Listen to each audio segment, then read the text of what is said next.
Yo, para Wibu Nolep. Aduh, gimana nih kabarnya? Sehat kan? Gue doain semoga lu semua pada sehat dan selalu diberi perlindungan oleh Yang Maha Kuasa di kondisi yang sedang seperti ini. Dan sorry banget gitu ya, kalau ada suara-suara aneh gitu. Entah itu suara burung, suara motor, atau suara orang lewat gitu kan. Ataupun yang lainnya gitu. Soalnya gue ngerekornya siang-siang coy. Jadi ya wajarin aja gitu kalau ada suara-suara aneh. Nah, di video kali ini gue nggak mau bahas DXD dulu gitu ya. Karena ya agak bosannya kalau tiap hari baca LN DXD buat nyari sesuatu yang menarik gitu. Jadi rehat bentar cuy dari pembahasan DXD. Tapi tetap nanti gue bakal bahas DXD lagi. Dan di kesempatan kali ini gue mau bahas sesuatu yang menurut gue cukup menarik gitu kan. Di LN Sinaimou no Testament. Terus kan banyak yang bilang kayak gitu. Kalau LN Sinaimou no Testament tuh mirip sama LN High School DXD. Dan setelah gue baca gitu ya, miripnya cuma sekitar 20-30% doang anjir. Ya lepas dari adegan ecchi sama cocok tanamnya gitu ya. Ya gue lumayan demen sama ceritanya yang menurut gue cukup simpel gitu. Walaupun ceritanya nggak kompleks kayak High School DxD gitu ya. Yang emang gue sendiri demen sama cerita yang kompleks. Gue cukup terhibur lah sama cerita light novel Sinaimou no Testament.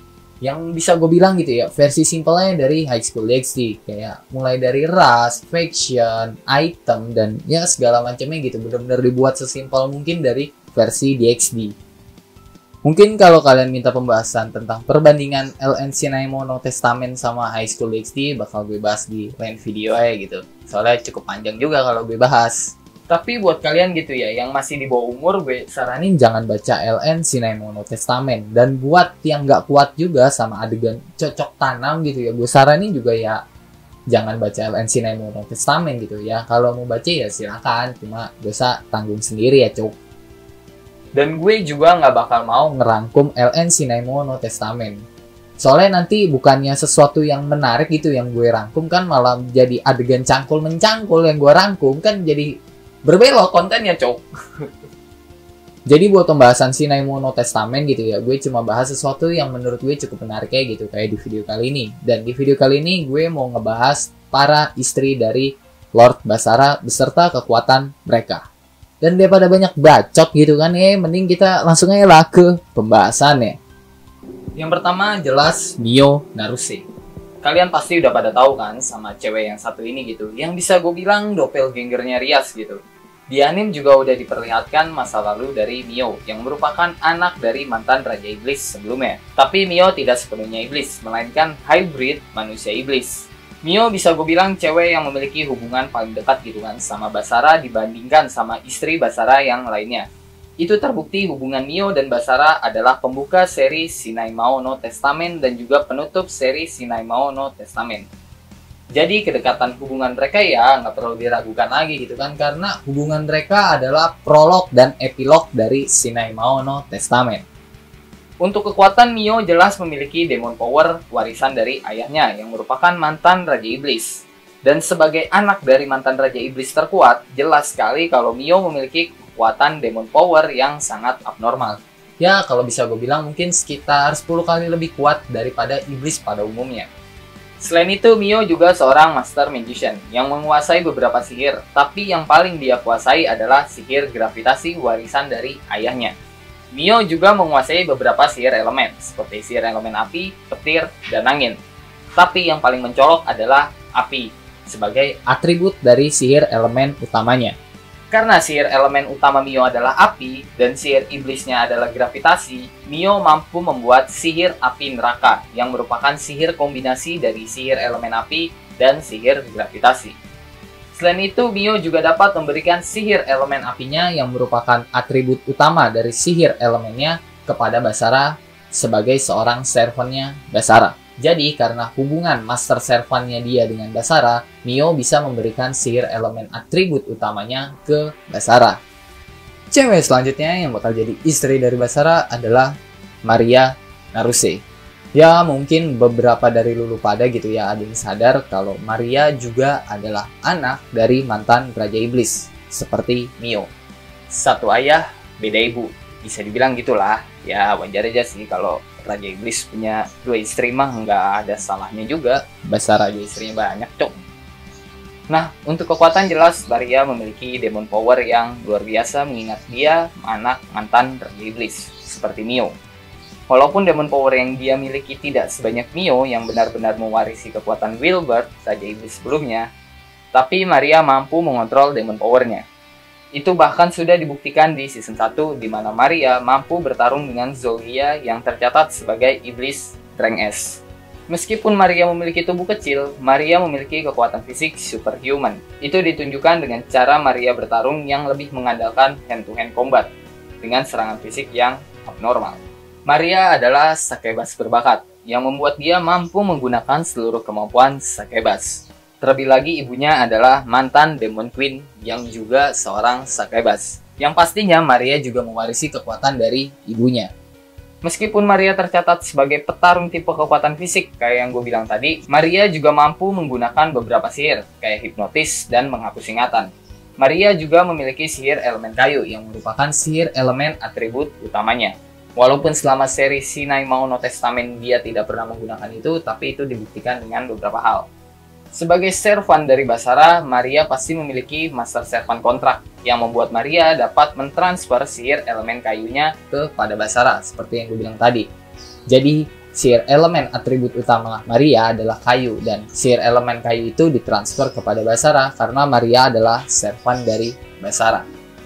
Maria juga didukung dengan Magic Key, yang membuat Maria dapat melepas batasan kekuatan sihirnya dan membuat Maria menjadi Maria versi dewasa. Selain itu, saat Basara dan Maria tahu kebenaran tentang kelahirannya, Maria dapat membuka kekuatan sejati dari Sakebas, di mana saat dia membuka kekuatan itu, segala aspek kekuatan Maria akan meningkat, tapi Maria tidak menjadi versi dewasa seperti saat dia menggunakan Magic Key.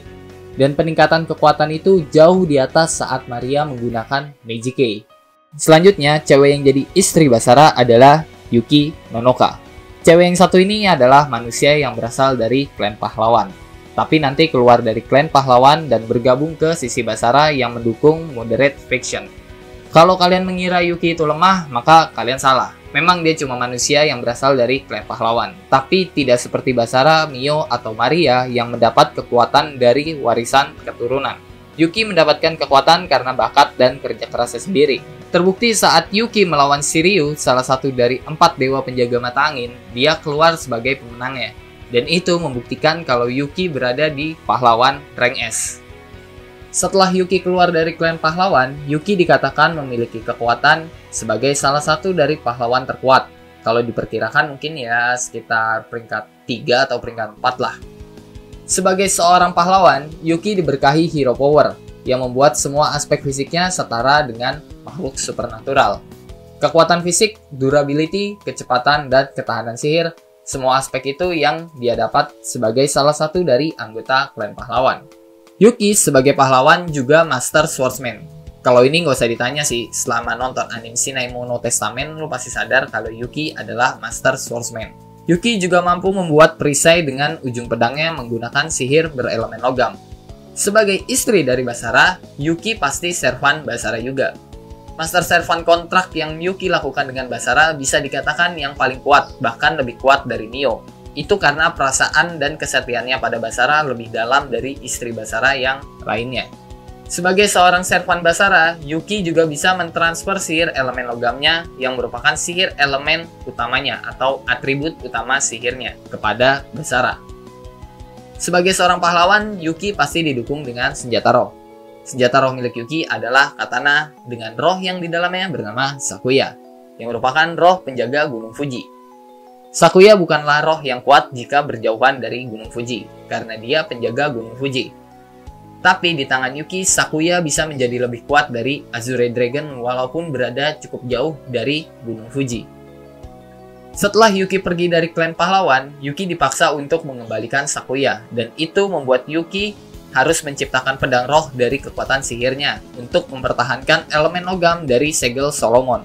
Dan pedang roh yang dibuat oleh Yuki dikatakan adalah pedang roh terbaik, baik dari segi ketahanan, ketajaman, atau ketebalan. Itu semua di aspek paling tinggi dari senjata atau katana roh yang lainnya. Cewek selanjutnya yang bakal jadi istri dari Basara adalah Kurumi Nonoka. Kurumi adalah adik dari Yuki, dan sama halnya seperti Yuki, Kurumi juga berasal dari klan pahlawan yang nantinya bakal keluar dari klan pahlawan setelah menjadi bagian dari Tojo Family. Sebagai seorang pahlawan, Kurumi juga diberkahi kekuatan fisik yang abnormal seperti Yuki. Tapi bakat Kurumi berada di atas Yuki, karena Kurumi juga mampu mengontrol roh, yang membuat Kurumi bisa menggunakan sihir tanpa energi sihir. Dan energi sihir yang digunakan ketika dia menggunakan sihir adalah energi sihir milik roh. Tidak seperti Mio, Maria, atau Yuki yang berhadapan dengan 4 dewa penjaga mata angin dengan bantuan Master Servant Contract dengan Basara yang meningkatkan kekuatan mereka.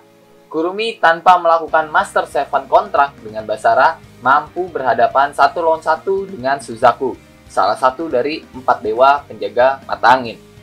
Sebagai pahlawan yang berbakat untuk mengontrol roh, Kurumi pasti memasteri sihir elemen, terutama sihir elemen air sebagai atribut elemen utamanya.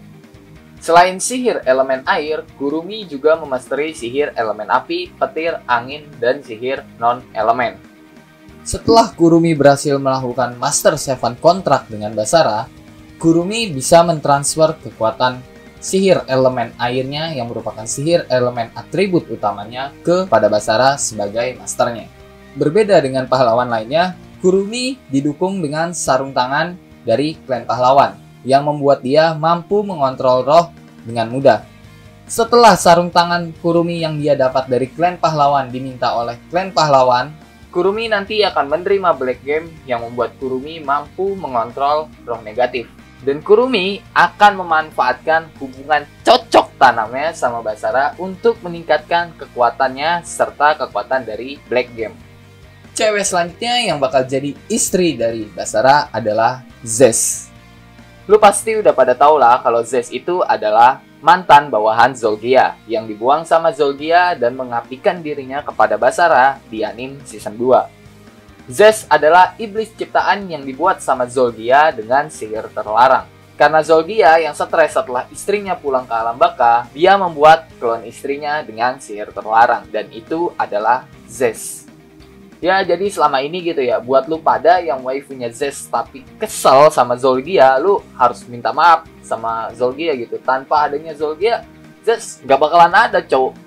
Dan sebagai iblis yang terbuat dari sihir terlarang, Zez memiliki demon power yang setingkat dengan iblis seperti Maria. Yang diklarifikasi sejak kemunculannya, Zez sudah memasuki Demon Rank S. Zez juga mampu melawan Genbu, salah satu dari 4 dewa penjaga mata angin, dan keluar sebagai pemenangnya. Dan dikatakan setelah itu bahwa Zez sudah melampaui Zolgia, penciptanya sendiri. Zez juga memiliki cakar yang memiliki ketajaman yang menyamai sebuah pedang, dan itu sudah ditunjukkan di anime season 1, waktu Zez bertemu dengan Lars. Selain itu, Zez adalah Master Magician, yang mampu menggunakan berbagai jenis sihir non-elemen. Sedangkan sihir elemen yang dikuasai oleh Zez adalah sihir elemen tanah, yang merupakan sihir elemen atribut utamanya. Zez mampu mengontrol segala sesuatu yang terbuat dari tanah sesuka hatinya. Bahkan beton sekalipun, karena beton juga terbuat dari tanah. Bahkan, Zez juga mampu membuat golem yang memiliki kesadaran independen dengan sihir elemen tanahnya. Sebagai istri dari Basara, Zez pasti juga servan Basara, seperti istri Basara yang lainnya. Master Servant Contract Basara dengan Zez membuat Zez mampu untuk mentransfer sihir elemen tanahnya kepada Basara. Cewek selanjutnya yang bakal jadi istri Basara adalah Chisato Hasegawa. Chisato yang memiliki nama asli Arifureya adalah dewa yang dulunya menduduki salah satu dari 10 dewa tertinggi. Selama di anime kita diperlihatkan gitu kan, Chisato memiliki sifat seperti wanita dewasa pada umumnya yang bisa memberikan saran, terus pemikirannya cukup mateng ya gitulah. Intinya pemikiran-pemikiran wanita dewasa. Tapi nyatanya dia adalah istri Basara yang paling cemburuan dari istri Basara yang lainnya. Chisato adalah mantan 10 dewa tertinggi yang kedudukannya berada di atas semua makhluk yang ada di dunia Shinaimao no Testament. Walaupun kekuatannya disegel kayak yang udah dikasih tahu di anime season 2, Chisato masihlah istri Basara yang paling kuat kekuatannya. Setelah melakukan Master Servant Contract 10 dewa tertinggi dengan Basara, Chisato mendapatkan kembali kekuatannya sebelum kekuatannya disegel. Dan itu membuat Chisato mampu menghadapi salah satu dari 10 dewa tertinggi. Chisato juga memiliki bentuk dewa, seperti yang sudah diperlihatkan di anime. Tapi itu bukan bentuk sempurna dari God Form-nya. Masih ada satu bentuk God Form-nya lagi yang belum ditunjukkan. Sebagai seorang dewa, Chisato juga bisa memberikan berkah dewanya kepada seseorang, sama halnya seperti dewa pada umumnya. Chisato juga bisa melakukan Master Seven Contract 10 dewa, seperti yang dia lakukan dengan Basara, kayak yang udah gue bilang tadi. Selain itu, Chisato juga mampu memanipulasi waktu dengan membuat sebuah ruang pribadi di mana ruang itu akan memiliki aliran waktu yang berbeda dengan dunia luar. Harusnya ini ditunjukin di OVA Season 2, di mana Chisato dan Basara akan menghabiskan waktu setengah tahun dalam ruang manipulasi waktu. Tapi di dunia luar hanya 1 hari berlalu. Dan itu mereka membuat ruang pribadinya atau membuat ruang manipulasi waktunya di dalam kamar penginapan. Dan ya lu tahu sendiri lah, kalau dibuatnya di dalam penginapan itu bakal terjadi sesuatu hal yang menggiurkan gitu kan.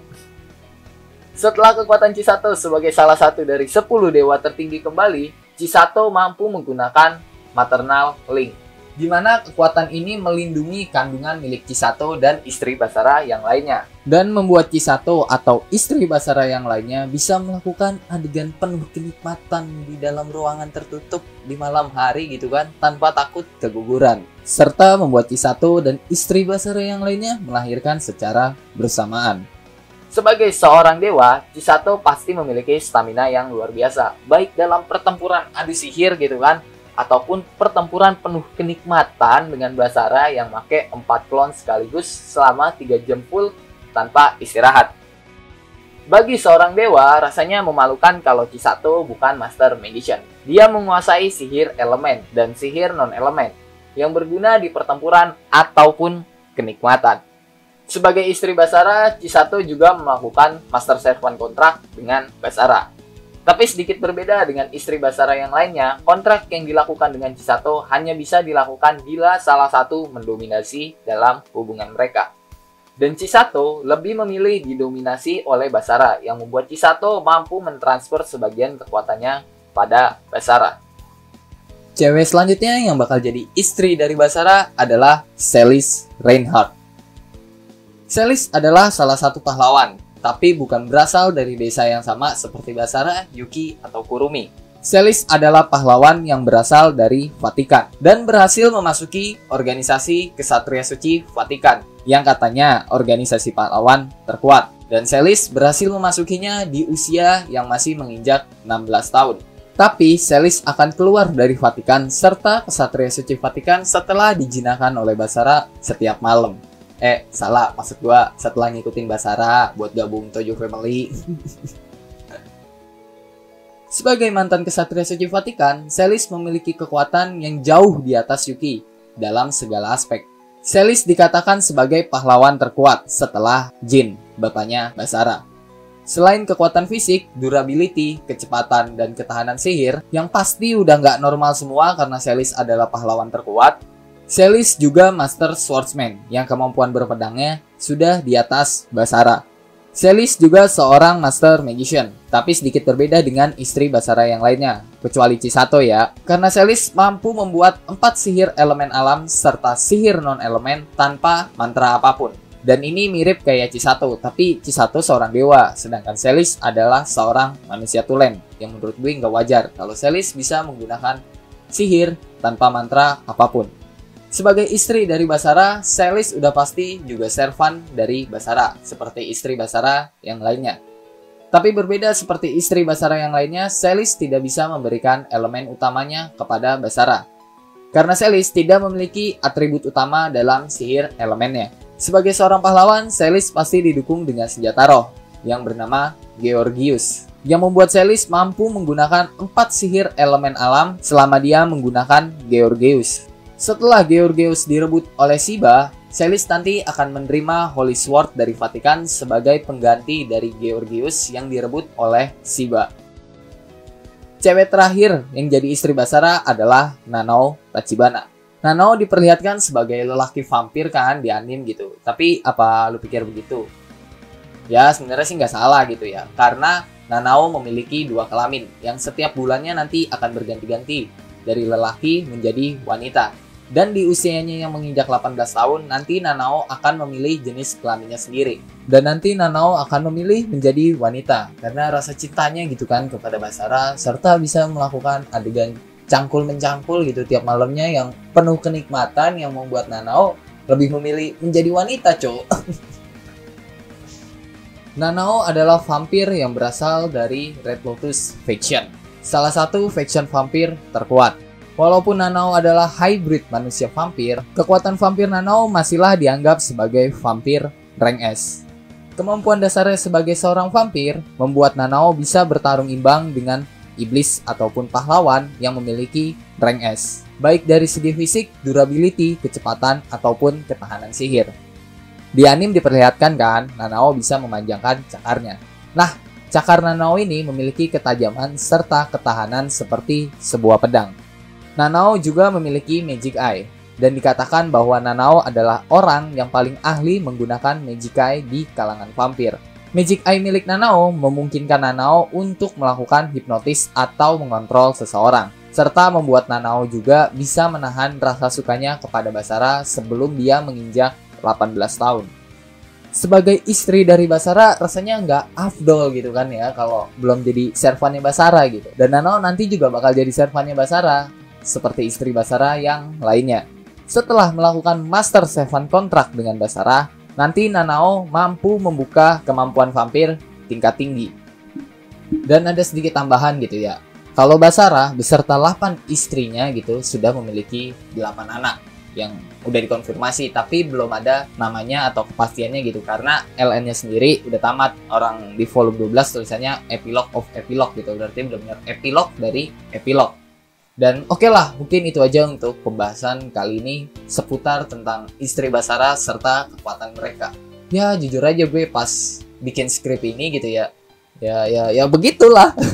Lu tahu sendiri kan, ketika baca Elite Cinema Testament tuh kayak gimana buat yang baca gitu ya. Apalagi kalau buat kalian yang cuma nonton kan juga pasti ngerasa gitu. Seperti apa sih sensasi ketika melihat Cinema Testament gitu.